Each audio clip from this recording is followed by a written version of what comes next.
Hallissey. I'm on the sustainability kind of risk and regulation team here in Deloitte. Been here for over a year now. I joined, having previously worked in Bank of Ireland and corporate banking for the last number of years, so got a good broad view of all different corporates across there. Then wanted to move into something I was a bit more passionate about, so retrained and joined here for the sustainability team at Deloitte.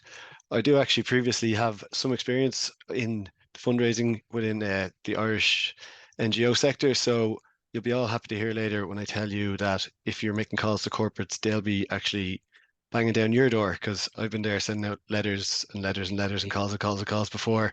But there's a bit of good news for you towards the end of the presentation today. So we're going to first just look at basically an overview of what ESG is, kind of the sustainability ecosystem for corporates within Ireland and within the EU essentially. And then the main kind of regulation coming up, which is the Corporate Sustainability Reporting Directive, which will kind of summarize as CSRD from now on. And then some case studies of how NGOs, global NGOs, have fit into that corporate sustainability reporting. So it will be focusing in a way on what the corporates need to do, but we will link it back to how you fit in there the whole way through. So I'll just let Vanessa tell you a bit about herself now, and then she'll jump into the kind of intro to ESG. Hi, everyone. So I joined the sustainability team a year ago after graduating from a sustainable finance master's. Then I worked for a French asset manager for 2 years, where I was monitoring fund events and investment portfolios performance for the private and retail bank. And I've seen a lot of ESG funds. And so now I'm specializing in sustainability issues, and I'm happy to take part in this Deloitte Impact Week. And I'll briefly introduce the ESG topic and how it links in with the NGOs. So sustainability is actually a wide-ranging subject. So it requires a really comprehensive approach to analysis. And so today we're going to focus on the ESG, on this vague idea intended to focus on risk and opportunities resulting from environmental and societal challenges. So it can actually refer both to external impacts on an organization, as well as the impacts on an organization has on society and the environment. So we'll just go through the three pillars very quickly. So for the E, the economy and society rely on a stable natural environment. So it tries to protect, so we're trying to protect its natural resources as it is essential for all organizations. So this includes the impact of climate, biodiversity, energy usage, but also, for example, water and water availability, water scarcity. For the social pillar, it focuses on the social and the human, and how fundamental they are to success. So business that consider the value they create or destroy for society will be more resilient and adaptable to change. So it's a very crucial pillar. It encompasses human rights, labor practices, but also products and services. For the last one, the G, the governance, responsible businesses must have integrated governance in their systems that promote a more sustainable perspective of value generation. Then if we want to link the ESG and the NGOs, we can go on the next slide. So here we have a wide-ranging, there's a lot of companies or initiatives where NGO, so we see that corporate and NGO have been working together for a long time. And here we can observe a crossover between the goals and activities of NGOs and the three core pillars of ESG.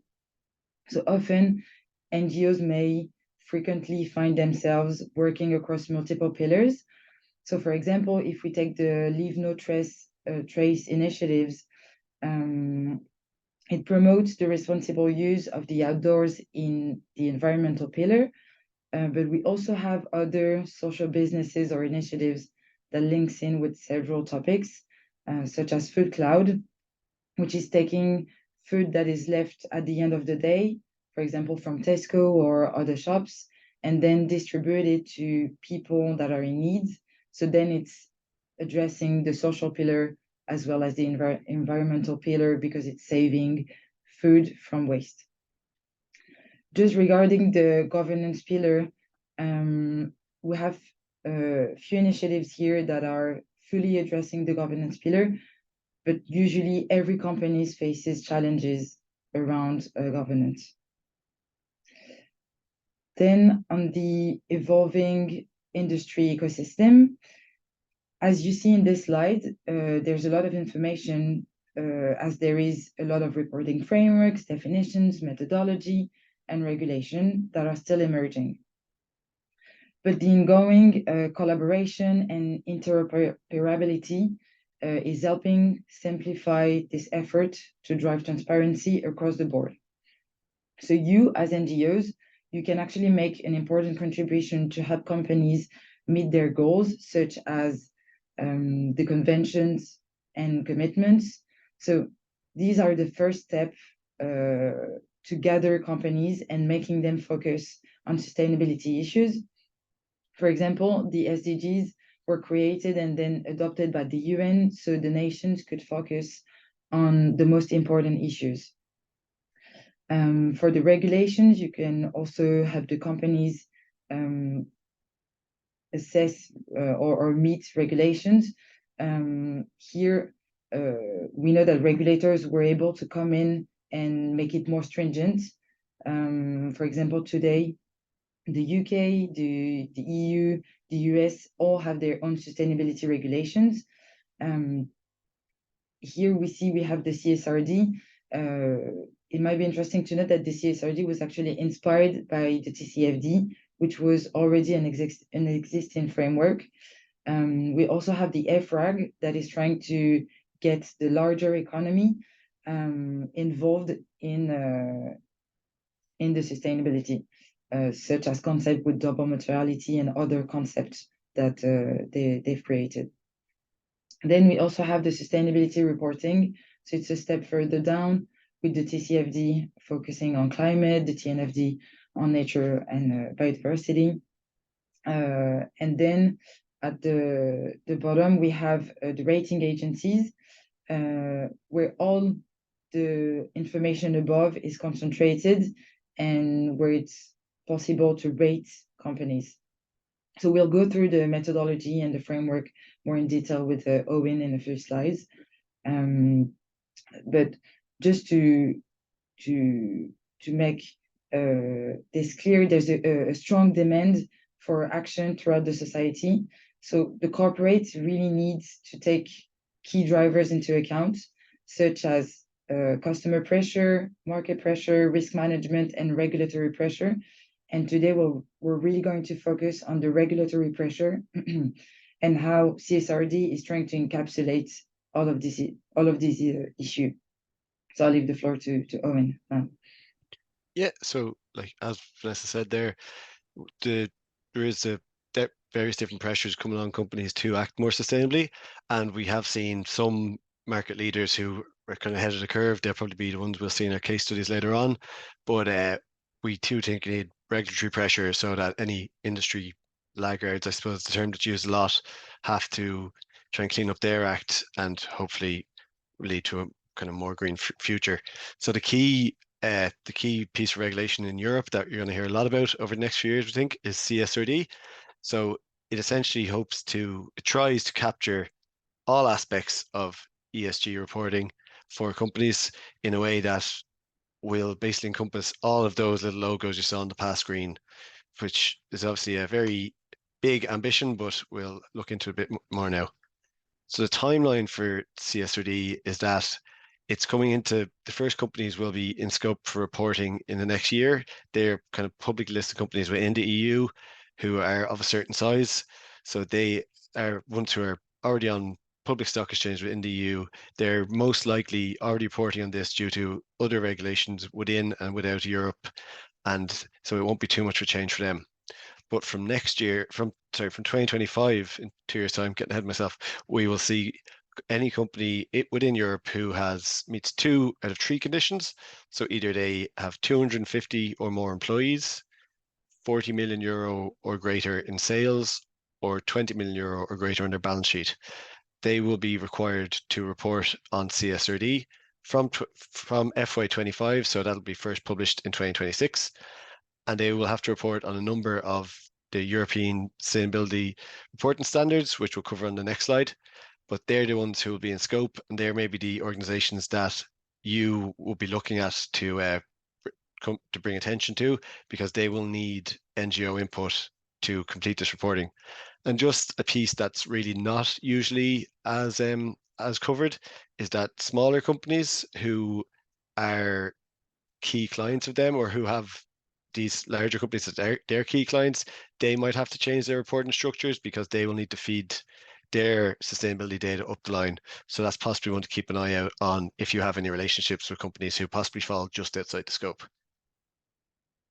So then I'll just go through a few of the main points of CSRD. We won't go through all of these here, but it's an update of the existing EU directive, which is already aimed at those kind of publicly reported companies that we spoke about. The hope is that it will improve sustainability reporting, and that will hopefully prove as a carrot to actually for companies to become more sustainable in their business operations, although it's likely that we'll see further regulations come down the line which have more of a stick. So it was kind of part of the European Green Deal, which we would have heard a lot about in the papers in the last 2 or 3 years. It's kind of the key pillar of it. It's bringing together lots of different reporting standards into one. So it should be formalized completely by the end of this year. It has to be transposed into local laws, and Ireland will have to do this by the end of this year, early next year. We've seen it already happen in Spain, and I'm not sure if any other European countries actually brought it in yet, but it will be officially law then, and then companies will set up a notice. But we think that the ones who are ahead of that will be the ones who will perform the best. So significantly for these companies, they will have to, due to CSRD, they will have to incorporate their sustainability matters into their business model.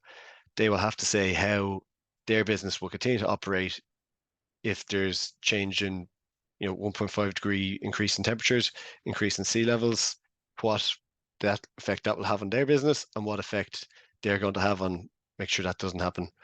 There will be mandatory standards reporting. So there's, I think we estimate about 1,100 different data points that will have to be reported on, and they fall under 12 different topics, which we'll look at in the next slide.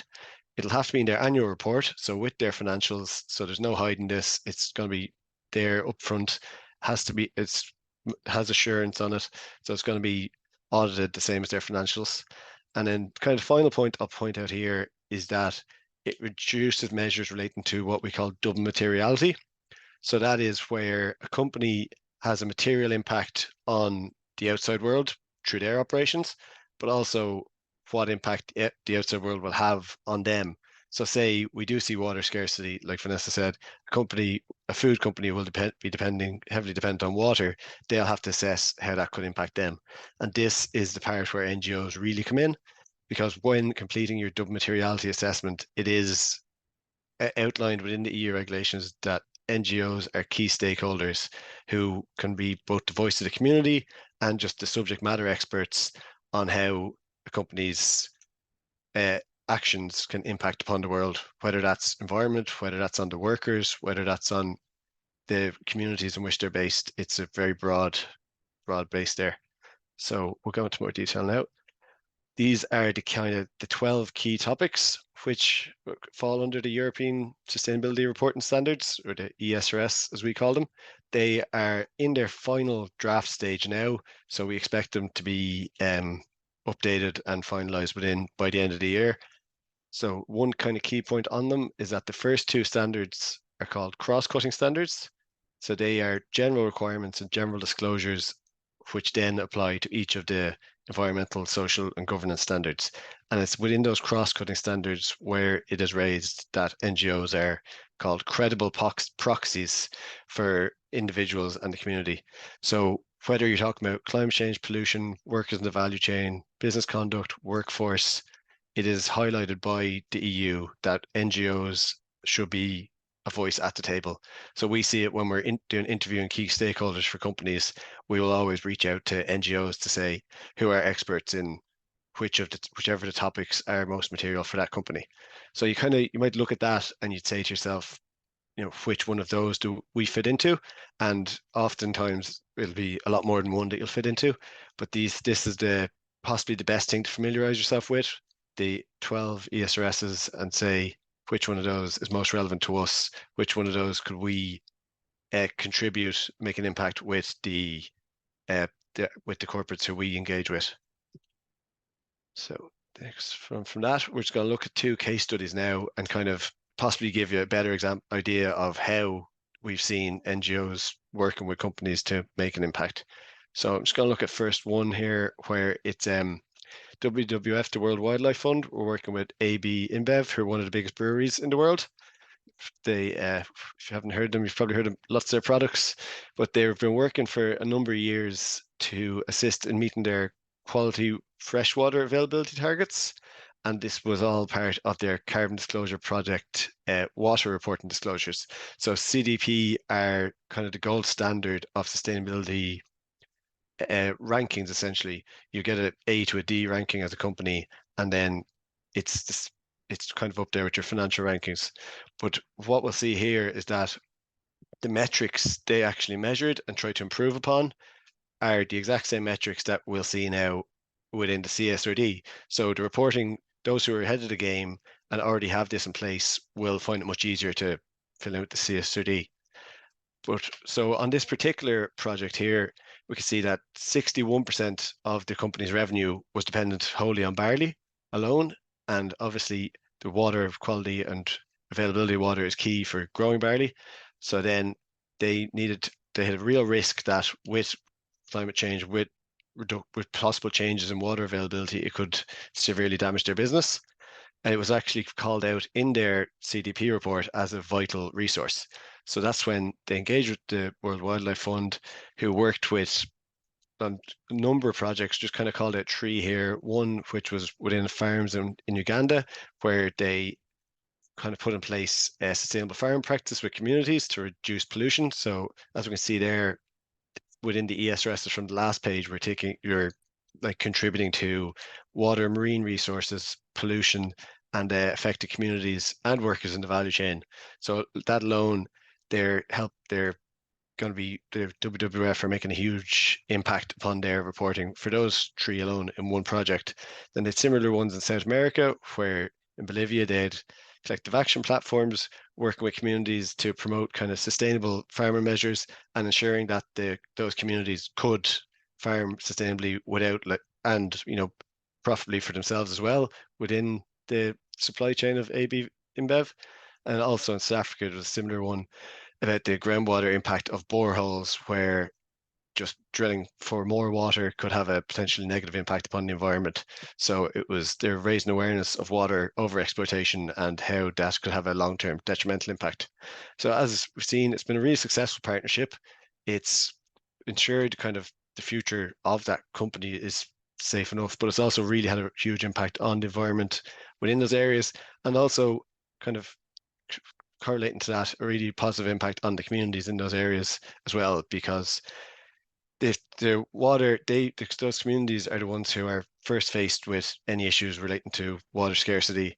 Then the pressure will come on from above, where they're dependent on the income from the international companies. So it's a really good work to ensure that the water base is still safe, but also the communities are still doing well. And it just shows how the impact of an NGO collaborating will be much more significant than if the company tries to do it themselves, because one, they have the expertise and there'd be areas where you'll have expertise that companies in Ireland won't.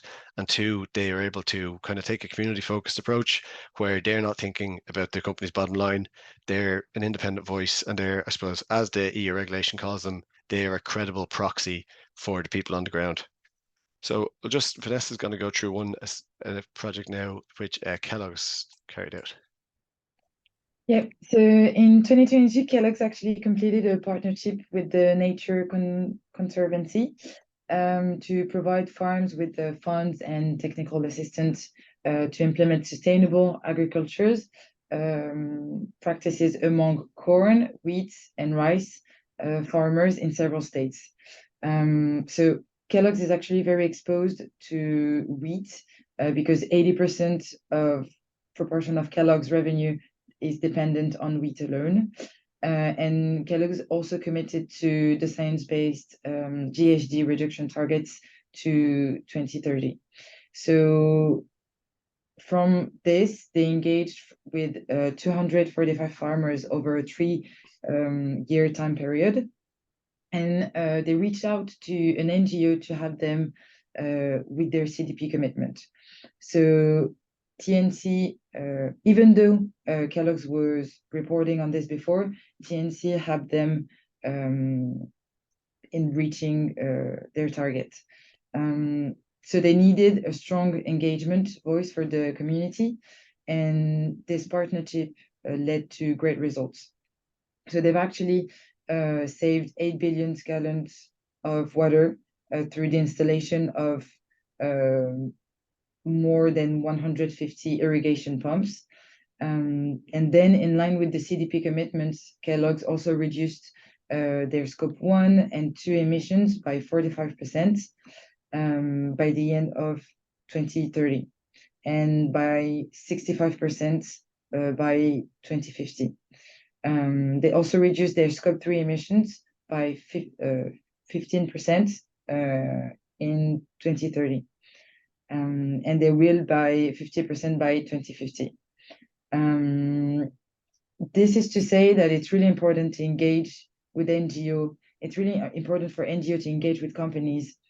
We've recently worked with the clients, and we had difficulties to engage with NGOs because they had a lack of contact in communities or industries. Sometimes the companies don't really know where to reach NGOs.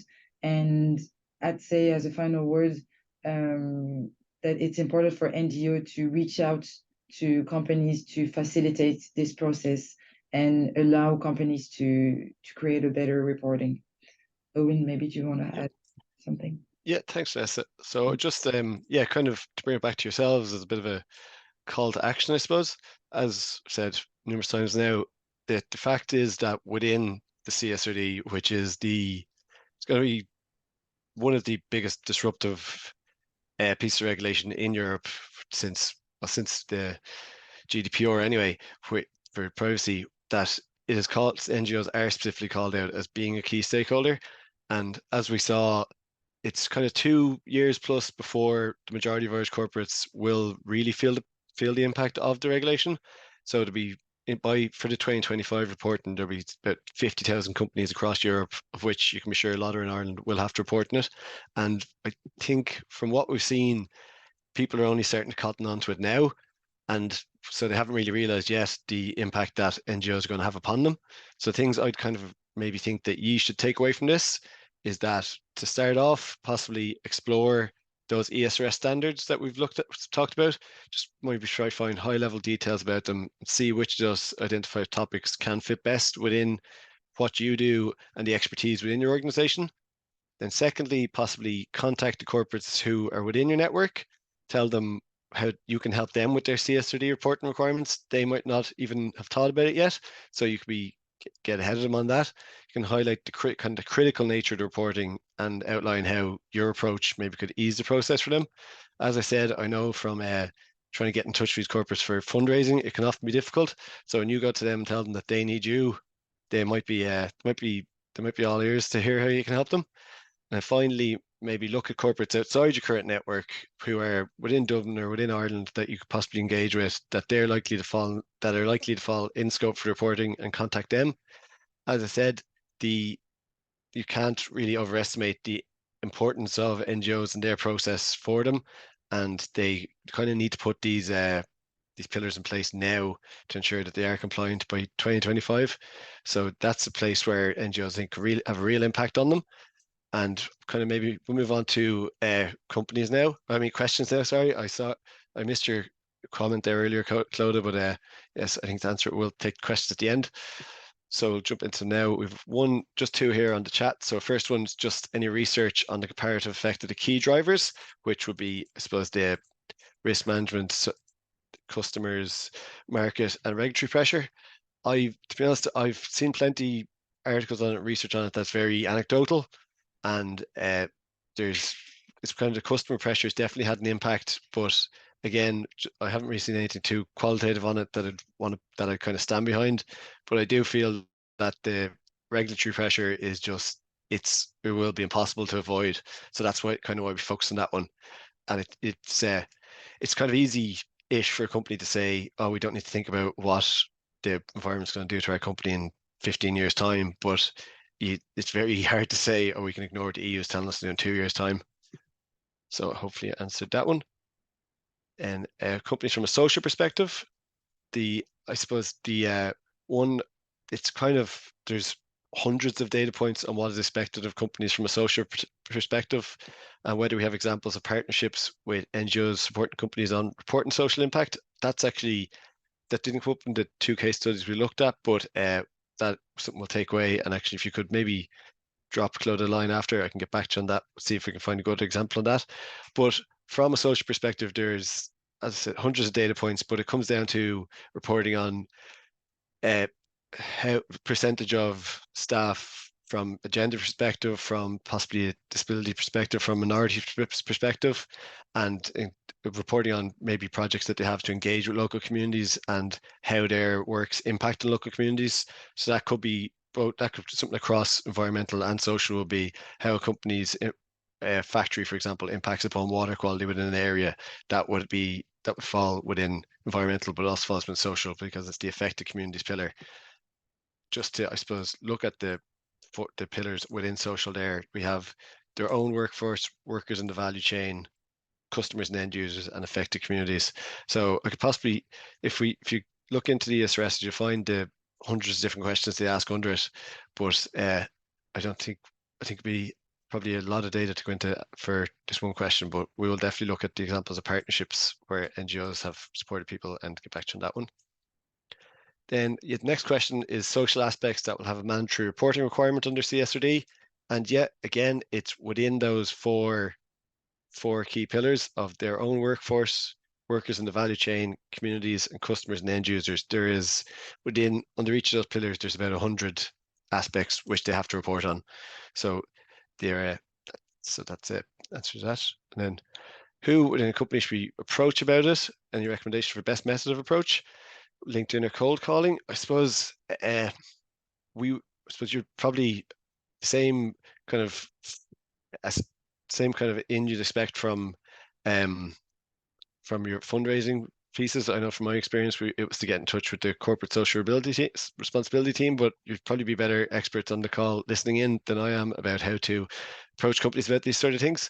But in terms of reporting, we find that the actual finance division are the ones who are tasked with reporting, because it has to be signed off in the annual report. So that shows kind of how broad it can be within a company, that your first in the door might be the CSR team, but you will definitely need to engage with the finance team, because they will be the ones who are doing the reporting, and they'll be the ones who will need you to be a stakeholder for them. So if there's any more questions there, if I missed. There's a couple in the chat, Eoin. They were just in the Q&A, and then there's a few more. Okay. Yeah, it's in the chat. Company is operating solely in Ireland. Sorry, I'll go back to the start of this.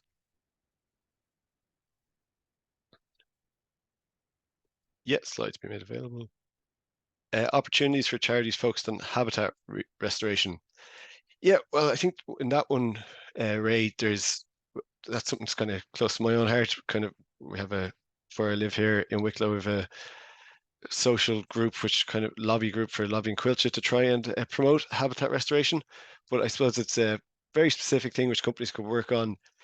That would be any company which works in any areas to do with like land, whether it's agriculture or forestation, deforestation or afforestation, that down their value chain, they would definitely be having an impact on habitats.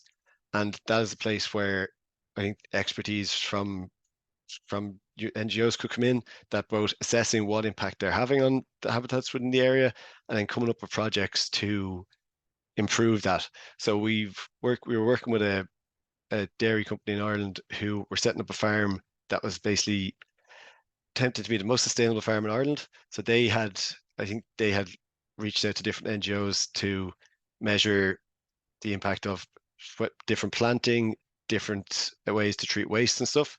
And that's the sort of thing that I think NGOs can help with. Especially we see now a lot of kind of planting projects that are possibly a bit vague, maybe in their aims and goals. And I think that's an area where if you're an expert within habitat restoration, you could get in touch with them, any companies who you see might be impacting on land in that way. Sorry if that's a bit vague or if that answers it, let me know. How can we actually help them with their CSRD reporting requirements? So that's actually a good question. So Niamh Dockery there. How you can help them with their CSRD reporting requirements is that when they are carrying out their double materiality assessment, part of that will be interviewing key stakeholders in their business. And that's where the NGOs come in. You'll be a proxy for the community and for, I suppose, possibly the environment, that the NGOs will be on those need to be on those interview panels, and they need to be providing a voice outside the company. So that's probably the clearest thing to take in that. If you're approaching them, you tell them they will need NGOs on their interview panels for the double materiality assessment, and that's where you can step in and give your opinion and expertise. Because they will need that external point of view that they don't have. So that's really important for them. Yeah, exactly.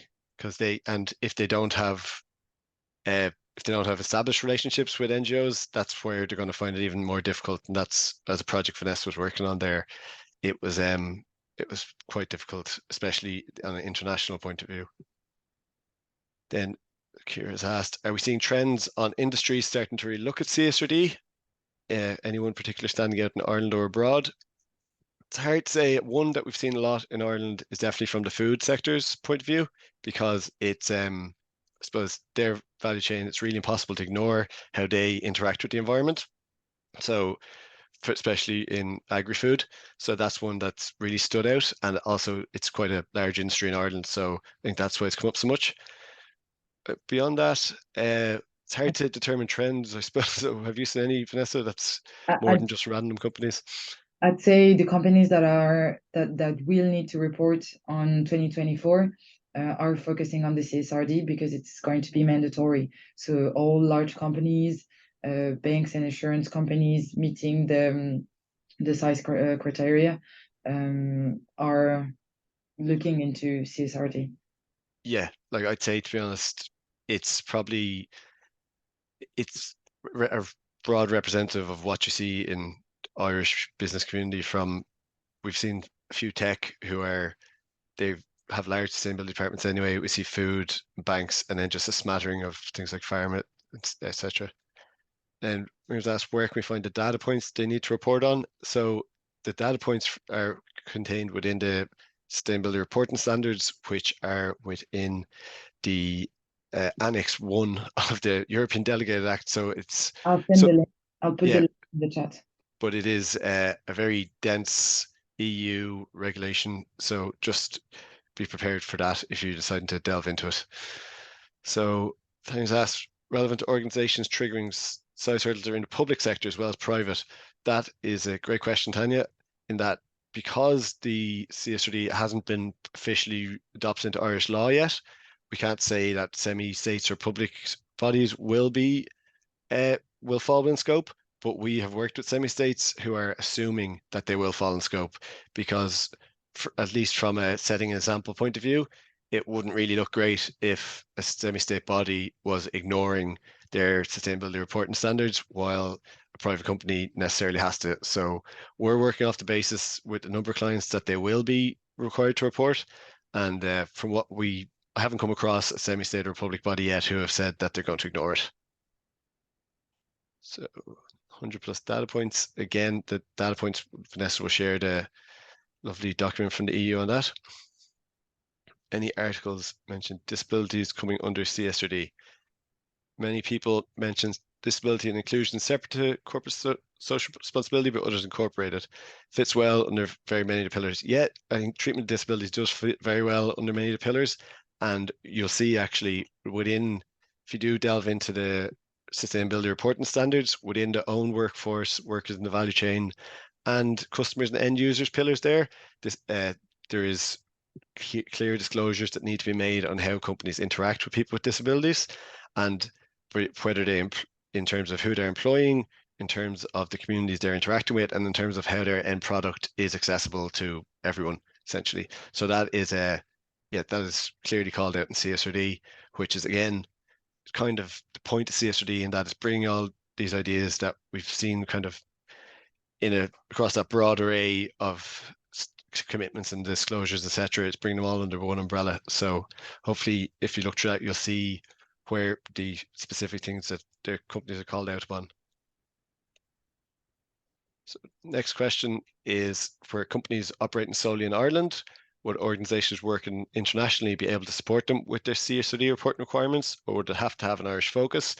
No, it depends on it's a focus on the communities and environments which they operate in.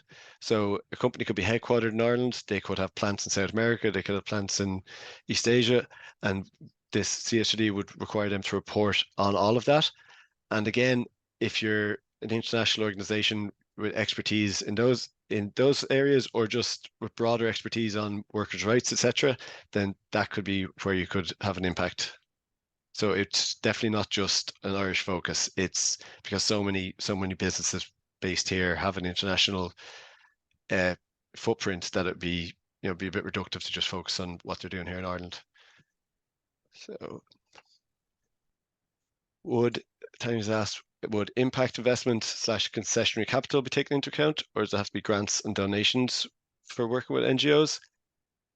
I'm not 100% sure what's the question referring to there, Tanya, whether grants or donations for working with NGOs are taken into account. I think it would have, in terms of the actual companies and NGOs engaging together, I think that would have to be between the two of them really, and how that works. Sorry if I haven't answered that properly. If you could maybe drop in another line there, maybe with a bit more info on that. I'd say maybe it would depend the nature of the relationship. For example, with the case study with Kellogg's, I suppose it was more of a investment of Kellogg's into the TNC. Whether when we're doing the double materiality assessment, it's more we're engaging with NGOs, we're asking them questions, so it's usually a donation of their time. Hopefully, I've answered that right. And there's a question here from Niamh Dockery on, aside from being a voice from the environment, how can the NGOs attract funding for their climate mitigation projects, etc.? That's a great question, Niamh. I think that by engaging with the companies on their CSRD reporting and being the voice within that, that's kind of the foot in the door, because once these companies have to report on this, I think there will be a pressure for them to improve year on year on how they're treating the environment. So when you're in there, when you're given a voice on the interview panels, that's something you could raise, that it's great that you're measuring your impact on the environment, but now we have projects here that could help you reduce your impact on the environment. And I think that's what CSRD is kind of step one, and that is it's finding forcing companies to say where they are, and then hopefully there'll be future kind of characteristics to get them to push forward and actually operate in a more environmentally sustainable manner. But it's bringing light to it in the first place, which is kind of important, I think. Then how broad, maybe this might be one for you, Vanessa, who haven't been on a good few interview panels, how broad or specific might the interviews with NGOs be? Are they looking for expert opinion, or how would you see that? So usually in the internal interviews, we're engaging with internal functions of the company, but then we're really looking for expert opinion. I've worked with a packaging company, and we're looking for experts in forestry, biodiversity, and we actually struggled finding them. So it's really important for us to have an expert opinion, and also an opinion on the sector the company is really important. Yeah, and I think, as Vanessa said, like one of the places where it can be a struggle to find this is kind of voices for workers in not necessarily in the EU or outside Ireland. So that can be one that's tricky. That we need to find independent voices which you know, aren't necessarily supplied by the company itself, because there's a bit of a conflict there. So anyone that's another place where maybe more international aid organizations can provide their expertise and provide kind of the links to communities.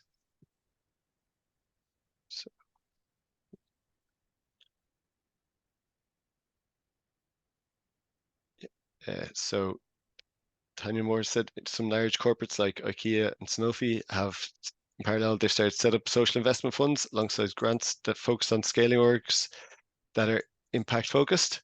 So that's great. It is great to see, again, more examples of where companies are attempting to, I suppose, make a positive social impact. So that'll be, thanks, Tanya. I'll look into them because I do believe I have a few, I said I'll find some social examples to send on.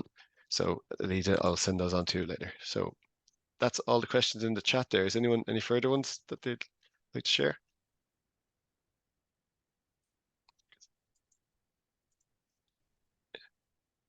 No, so I suppose these are kind of the three main takeaways we'd like you to take from today.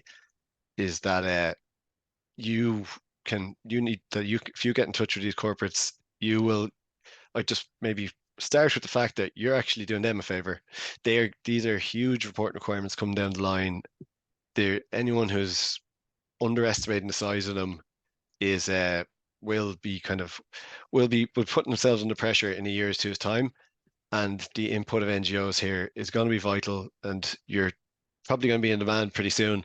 So it's time. So if you can reach out first to these companies, you might find that you can make a really big impact there, and it might also be a good place that you can just bring attention to the work you're doing to help them maybe improve some of these metrics that are being measured as part of the CSRD.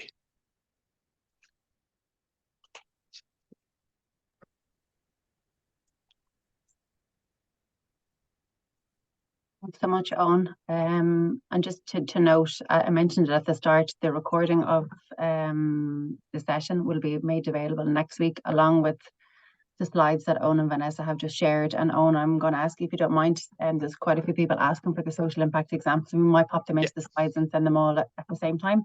So we'll make that available to everybody from next week. So thank you all so much. Thank you so much, Eoin and Vanessa. That was a really insightful session, and it's great to see so many questions coming through.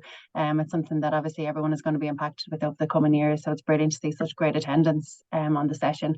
And just to let you know that there are a number of other sessions that we're hosting throughout the week. If you got a lot from this one and you'd like to tune into some other ones, please feel free to dial into the other sessions we're hosting throughout the week. You would have gotten the invitation through Business in the Community. So just to say thank you all so much. Thanks, Eoin and Vanessa, and hopefully we'll see you all again during the week. Thanks, Clodagh, and hopefully we'll be doing some interview panels in the future, and we'll cross paths. Absolutely. Thanks, everybody. Thanks, everyone. Very much. Bye. Bye.